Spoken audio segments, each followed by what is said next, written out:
en Casa.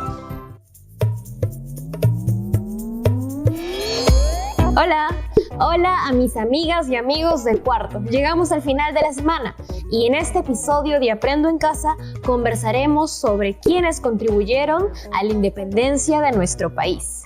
Encontraremos participaciones en mayor o menor medida. Esto dependerá de las investigaciones que se han realizado. En relación a esto, seguro han escuchado palabras como mártir, precursor, prócer, héroe y heroína. Chicas y chicos, levanten la mano si han utilizado estas palabras como si significaran lo mismo. Pues no, así no es. En este programa veremos diversos puntos de vista al respecto. Como ustedes saben, somos un país independiente y no un territorio dependiente de otros países. Esto se debe por la participación de un gran número de personas. Dentro de este gran número de personas, ¿ustedes creen que hay liderazgos no reconocidos? Desde la segunda mitad del siglo XX se han enfatizado en estudios sobre la participación de sectores populares, el liderazgo de las mujeres y de ciertos líderes de distintas partes del país que tuvieron un papel importante en la independencia. Es por eso que en el programa de hoy analizaremos juntos el rol de los peruanos, peruanas y extranjeros en la lucha por conseguir nuestra independencia política. Esto me parece genial porque justo estamos a puertas de conmemorar el bicentenario de nuestra independencia y creo que es muy importante reconocer el esfuerzo de todas aquellas personas que estuvieron involucradas en este gran logro nacional. Entonces, ¿qué les parece si ahora vemos un video para recordar quiénes son? Vamos con el video.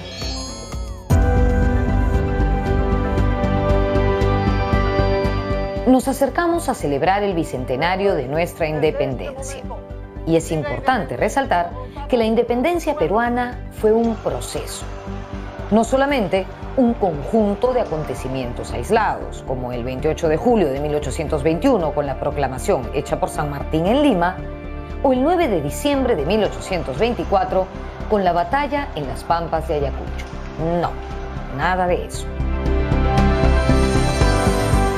Entendamos este proceso que va a tomar mucho tiempo porque no termina en el 21. O sea, el 21 es un recodo en el camino, pero en el 22 los españoles están acá. Y en el 24 finalmente vamos a dar la batalla en la sierra. O sea que la batalla final de la independencia no se va a pelear en la costa, sino en la sierra peruana. Entonces, la independencia como un proceso. No, es algo que yo creo que ir a través de los personajes viendo el proceso es una manera muy didáctica para que empecemos a prepararnos anímicamente, mentalmente para el bicentenario que ya se viene en su primera etapa, ¿no?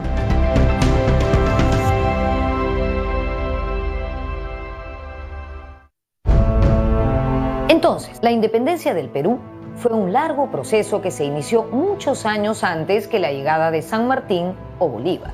Algunos señalan que el origen lo podemos encontrar en la segunda mitad del siglo XVIII, con la gran rebelión del Cusco de José Gabriel Condorcanqui, Túpac Amaru II, en 1780. Otros, la gran mayoría, ubican el inicio del proceso en la década de 1810, con la rebelión de Francisco de Sela en Tacna, en 1811, o con la Gran Revolución del Cusco de 1814, acaudillada por Mateo Pumacahua y los hermanos Angulo. El gran camino a la libertad, ¿no? Que en la época de Velasco comienza con Túpac Amaru, o sea, es un arco histórico, ¿no? Que tenemos el gran privilegio de tener. Entonces, comenzar a explorar eso, ¿no? Cómo va preparando un movimiento, por ejemplo, la Revolución del Cusco, y Pumacahua, que había sido visto como un realista, termina siendo un patriota. O sea, esos cambios de lealtades que van mostrando esta cosa tan dinámica, tan fluida, que va a ser el proceso independentista, que no es fácil, porque está rompiendo con 300 años, de un sistema político-cultural, ¿no? Dentro del largo proceso de independencia participaron diversos actores. Hubo peruanos, extranjeros, soldados, oficiales, sociedad civil, mujeres, gente del pueblo, letrados, artistas, hubo de todo. Hoy queremos destacar a los héroes de la independencia, a los fundadores de la patria.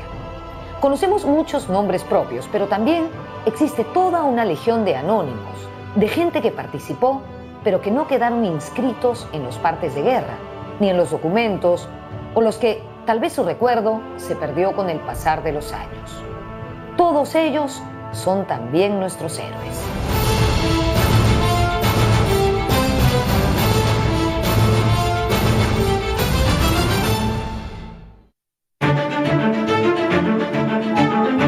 Un héroe debe encarnar los valores de la sociedad de ese entonces o debe ser el ejemplo a seguir. Por eso es que cuando hablamos de los héroes patrios, hablamos de aquellos que han sido capaces de dar su vida por estas tierras, de aquellos que han sido ejemplo en su desempeño profesional o aquellos que han desarrollado una serie de ideas o acciones para construir lo más importante de ese momento, la comunidad de peruanos.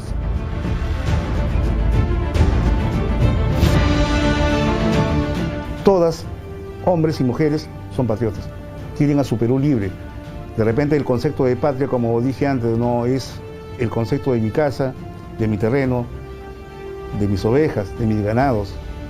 Ahora el concepto de patria quizás lo enmarcamos dentro de mis tradiciones, de mis leyendas, de mi folclore, de mi canto, de mis santos.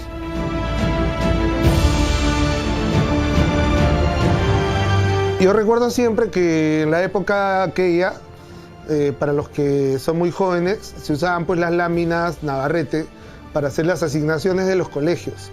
Entonces siempre había alguien que me tocaba la puerta a alguna hora indebida, quizás, ¿no? Y me llamaban, ¿no? Te buscan, ¿no? Y yo decía, ¿pero quién es, no? Y era para que dibujara, pues, para las asignaciones, ¿no? Entonces, ¿cuántos Graus, Bolognesi, ¿no? Alfonso Ugarte, José Olaya, pues, he dibujado cuando era niño, ¿no? Y más que todo, el apego de este tema era, con el tiempo, comparar un poco a los héroes de la patria con los superhéroes de las historietas.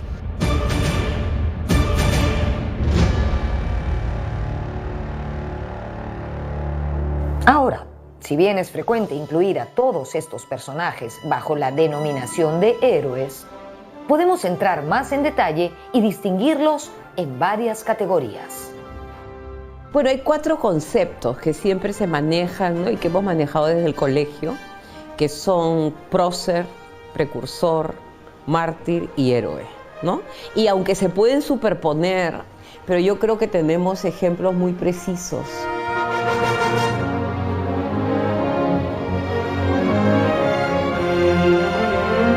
En el caso de los precursores, son aquellos que han sentado las bases para que en un futuro pueda desarrollarse la independencia. Es decir, aquellos que tanto porque han reaccionado en contra del gobierno colonial o porque han sentido que se han afectado sus intereses y por lo tanto se han opuesto o han liderado algún movimiento previo a la formalización de la fundación de la República.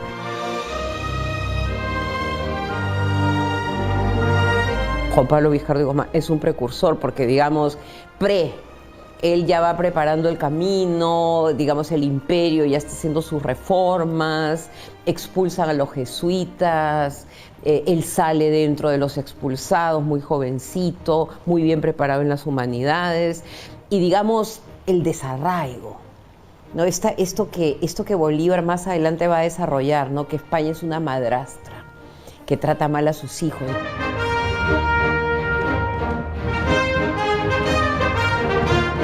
Juan Pablo Vizcarra y Guzmán fue un jesuita arequipeño que escribió la magnífica Carta a los Españoles Americanos, documento donde insta a los criollos de América a luchar contra la opresión extranjera y formar un Estado soberano.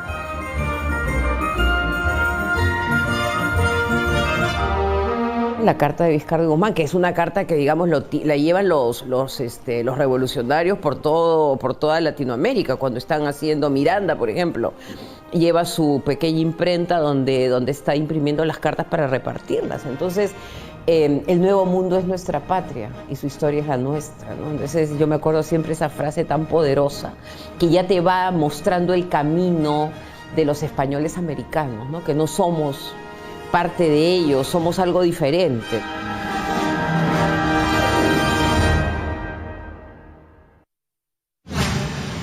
Otro precursor importantísimo es el sabio nacido en Arica, Hipólito Unanue, una mente brillante. En el caso de Unanue tenemos a un hombre del Renacimiento, o sea que es meteorólogo, es médico, es matemático, es hombre de Estado, de servicio, ¿no? Basadre tiene palabras muy lindas con él, ¿no? Es un hombre que digamos que sería el servidor público por excelencia, ¿no?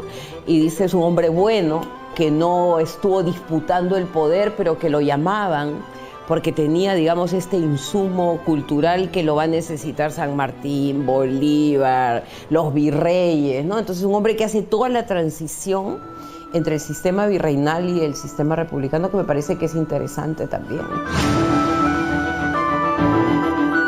Unanue se convirtió en nuestro primer ministro de Economía y de Relaciones Exteriores de la era republicana.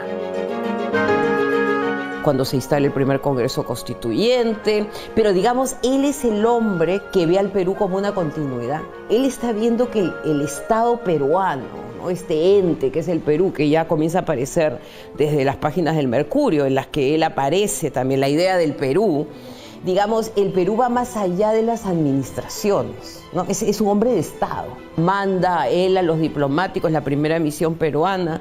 Hay una carta preciosa que está José Gregorio Paredes, está Olmedo, y les dice, muestren lo mejor del Perú. Un precursor poco conocido es Francisco Javier Mariátegui.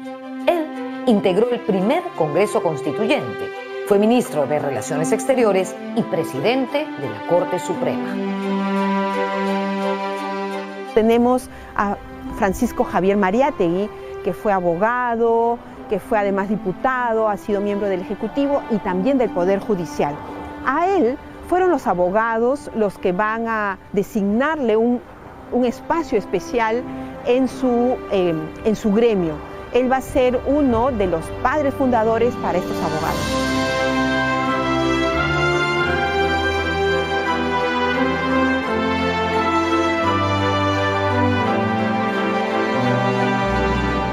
José Faustino Sánchez Carrión es otro de nuestros precursores. Brillante abogado, extraordinario orador, uno de los redactores de la primera Constitución y defensor de las ideas republicanas, pero también un gestor en tiempos de guerra.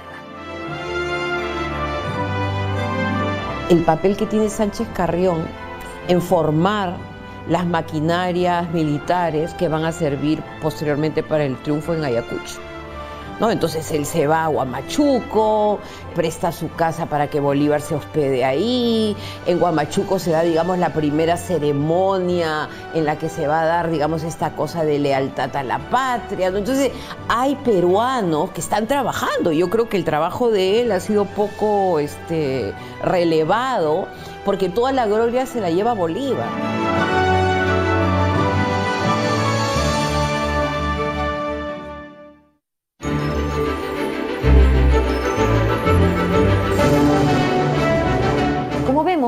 El concepto de héroe es muy amplio y no se circunscribe solamente al ámbito militar. De acuerdo a los tiempos, su concepto varía. Por ejemplo, en el pasado griego, el héroe era pues alguien que tenía como un nexo con los dioses. Va pasando el tiempo y eso va cambiando, y el héroe es alguien que ha hecho pues una acción digna de admirar. Los héroes van a ser aquellas personas que van a tener una actuación destacada en determinados momentos históricos de un país. Por eso es que el país después los va reconociendo poco a poco esa condición especial que de alguna manera han generado un hito en la historia de esa sociedad.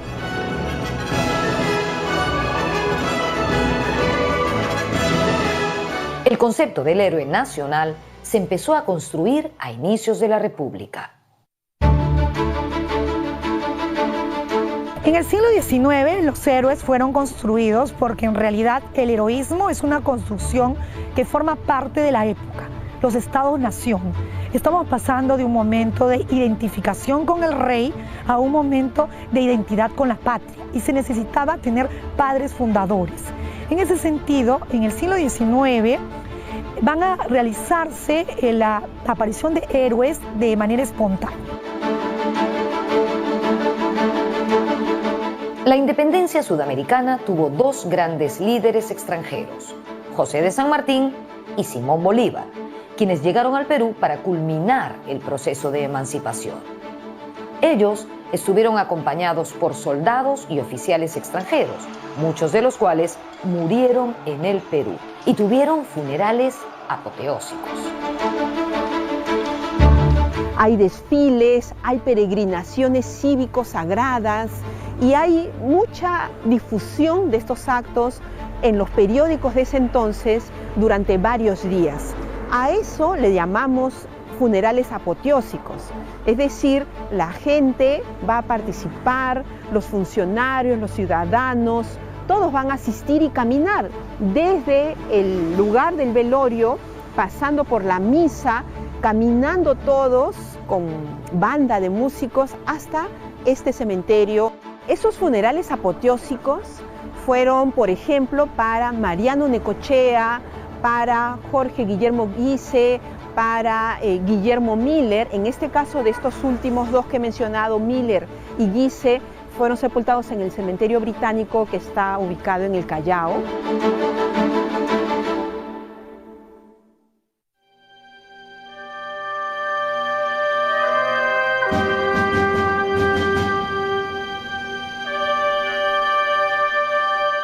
Junto con la expedición libertadora liderada por el general José de San Martín, llegaron al Perú muchos soldados y oficiales argentinos. Uno de los que más se identificó con nuestra patria y de hecho regresó aquí para pasar sus últimos años fue Mariano Necochea. Mariano Necochea había participado en la independencia de Argentina, de Chile y la del Perú. Aquí fue jefe de caballería durante la batalla de Junín en 1824, donde fue seriamente herido. Aquí, detrás de mí, está la tumba de Mariano Necochea. Es una verdadera belleza. Sin embargo, sus restos no reposan aquí, porque fueron trasladados al Panteón de los Próceres, lugar que visitaremos más adelante en el programa. Volvemos más adelante para hablar de dos de nuestros grandes mártires, el pescador chorrillano José Olaya y la aguerrida Micaela Bastidas. También visitaremos el Panteón de los Próceres.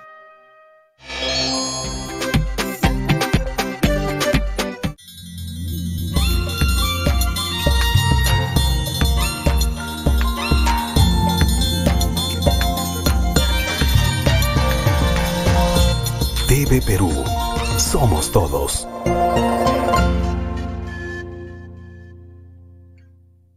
Este sábado a las 9 de la noche en modo bicentenario ingresamos a la Casa de Todos para conocer las historias de las personas que han encontrado un refugio en este lugar. Además, en el Día de la Cultura Afroperuana, ¿cuáles son las dificultades que atraviesa la comunidad afroperuana para lograr la igualdad de oportunidades en el Perú? Se lo contamos aquí. Y además, las historias de 3 personas que sobrevivieron al coronavirus. Un sacerdote, una adulta mayor y un periodista nos cuentan sus experiencias. Modo Bicentenario, los sábados a las 9 de la noche en TVP. Yo me quedo en casa. A continuación, Mundo Animal.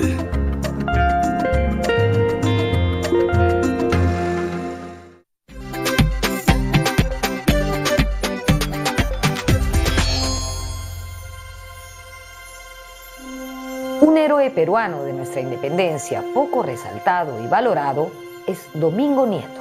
Desde 1821, él participó en todas las campañas y tiene una particularidad que lo distingue de sus pares contemporáneos. Muchos de estos héroes, digamos, militares que van a servir para crear pues el mito de que el Perú nace con la espada, ¿no? Digamos que esa sangre y fuego, ¿no? Y que ellos tienen, digamos, su panteón de héroes. En el caso de Nieto, y es interesante porque, digamos, él conforma el primer ejército republicano, ¿no? Él es digamos, él no sirve al rey, ¿no? Castilla sirve al rey, ¿no? Santa Cruz sirve al rey, Gamarra, parte digamos, de los ejércitos realistas. En el caso de Nieto, él tiene 17, 18 años, es un adolescente y entra a la expedición libertadora, Miller lo recluta y hace todo ese camino de ir forjando, digamos, con la espada, ¿no? En todas estas batallas, Puerto Intermedios, con San Martín, ya se va fogueando, digamos, el ejército del Perú, ¿no? Entonces sería un héroe militar, ¿no? Que también yo creo que hay que tomar en consideración para crear, digamos, esta diversidad de actores que van a ir forjando lo que es, digamos, la nación peruana en sus orígenes.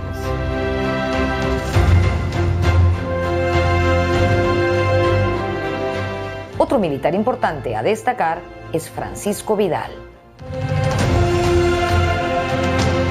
El primer soldado de Perú que ayuda a que venga San Martín, él va a Chile, Remigio Silva. Son personajes que están dentro de la corriente libertadora, que pasan por el proceso de independencia y que después siguen. Francisco Vidal sigue luego de la independencia luchando por la libertad. Sin estos patriotas peruanos, sin la participación de Vidal, movilizando a Supe, movilizando al Norte Chico, entonces son, digamos, regiones o partes del Perú que se van aunando, ¿no? La expedición de Arenales, todos los pueblos que se van uniendo. Entonces yo creo que todo eso, como pequeñas cuotas que van dando los pueblos del Perú cuando están, digamos, acuérdate que se entran las iglesias, se toman los crucifijos de oro, de plata, todo eso se va a fundir para poder, digamos, solventar la guerra, ¿no? Entonces todo eso hay que sacarlo digamos, en la discusión, ¿no? Porque pareciera ser que llegan ellos con todo. Y yo creo que sin los recursos de esta especie de guerra de recursos, digamos, de los pueblos, estas maquinarias, la expedición de San Martín y la Libertadora del Norte no hubieran podido funcionar definitivamente.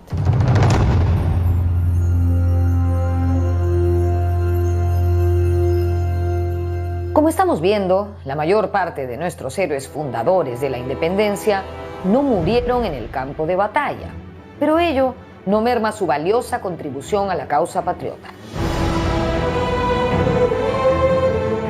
También se van a crear como grupos de culto, ¿no? La Sociedad Benemérita de los fundadores de la independencia, que también van a generar pues exequias. Por ejemplo, se van a encargar de enterrar a Saco Oliveros. Entonces todos ellos van a hacer de manera espontánea con este tipo de rituales funerarios, sobre todo a través de discursos, algunas notas en los periódicos. Hay también funerales que no fueron famosos ni tan reconocidos como en el caso de los funerales apoteósicos y de los funerales organizados por determinados gremios o comunidades de culto para recordar la memoria de estos héroes.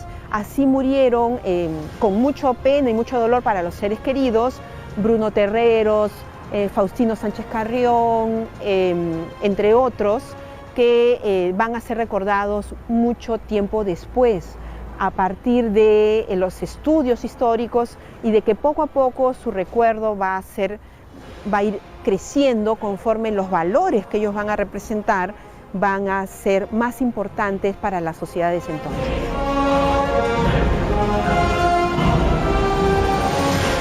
En el siglo XX, el Estado empezó a reconocer héroes oficiales. Quien comenzó este proceso fue el presidente Augusto B. Leguía, en las celebraciones por el centenario de nuestra independencia.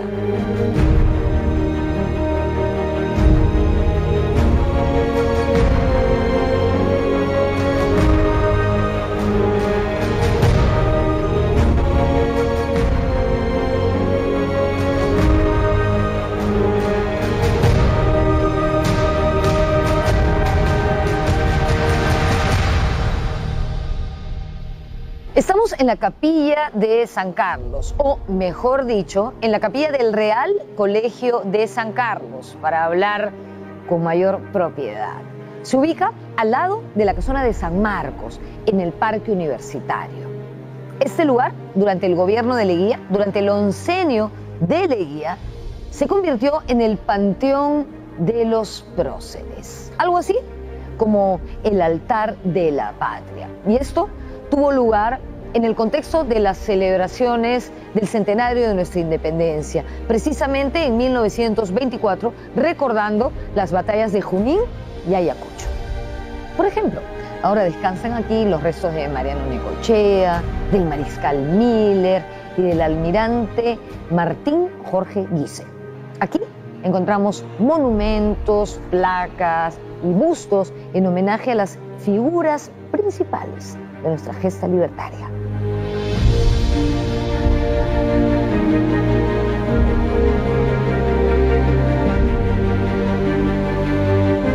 Y estos héroes además van a tener que ver también con los intereses de los gobiernos.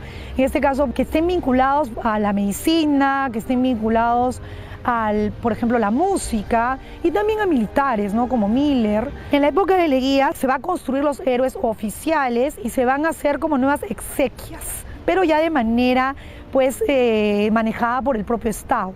Sobre todo, como se está buscando la idea de patria nueva, se va a buscar incluir a próceres, precursores civiles. Uno de los primeros héroes que van a ser oficializados va a ser Simón Rodríguez, porque Simón Rodríguez es un educador que vino acompañando a Bolívar, había tenido mucha influencia en la formación de Simón Bolívar, y este educador civil va a llegar a estas tierras y va a encargarse de la fundación de escuelas.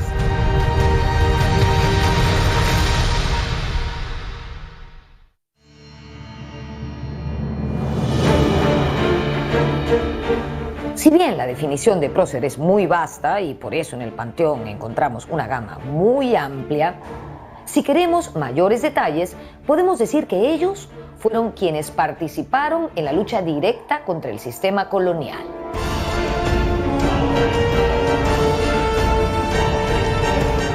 Por ejemplo, en el gobierno de Velasco Alvarado es importante la construcción de un héroe que va a ser como que llamado a aglutinar a la mayor cantidad de peruanos, como va a ser Túpac Amaru II, ¿no? Es allí donde él es incluido como prócer y como precursor, que antes no se había hecho. Ya estoy aquí de vuelta. He quedado muy sorprendida por lo que hemos visto. Hace mucho que no pensaba en estos diversos personajes y en su participación por la búsqueda de nuestra independencia. Creo que ellas y ellos eran líderes y me inspiran mucho porque aunque estemos cerca del bicentenario de nuestra independencia, aún debemos seguir trabajando para hacer que todas las personas de esta sociedad seamos verdaderamente libres para poder decidir el destino de nuestras vidas. Algo que también me ha gustado mucho ha sido poder refrescar conceptos como el de mártir y prócer de la independencia. ¿Cómo les fue a ustedes con esto? Antes de irme, quisiera proponerles un reto. La idea es que respondan a la siguiente pregunta y la guarden en su portafolio de evidencias. La pregunta es: ¿qué significa ser un mártir, precursor, prócer, héroe y heroína de la independencia nacional? Recuerden que no solo es colocar el significado como si fuera de diccionario, sino tu propio punto de vista. Y además, una reflexión sobre tu participación en la construcción del país. Me refiero a que pensemos en cómo estamos trabajando desde donde estamos por el bien común y participamos para lograr una convivencia más democrática en el Perú. Un poco profunda la pregunta, ¿no? Bueno, igual se las voy a dejar. Yo también voy a pensar al respecto, porque creo que es necesario hacerlo. Bueno, eso es todo. Nos vemos en un próximo episodio de Aprendo en Casa. ¡Chao!